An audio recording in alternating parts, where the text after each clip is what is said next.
అందరికీ నమస్కారం. ఈరోజు మనం ఆకాశముద్ర ఎలా వేయాలి, దాని ఉపయోగాలేంటో తెలుసుకుందాం.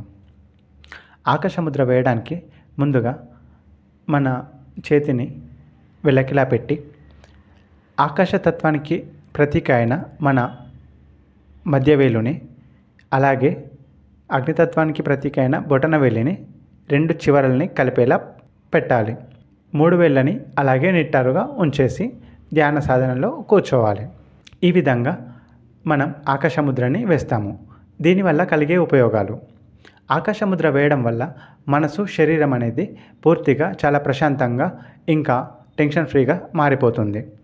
అలాగే శరీరంలో ఉన్న నెగిటివిటీ అనేది తగ్గిపోవడమే కాకుండా పాజిటివిటీ పెరుగుతుంది.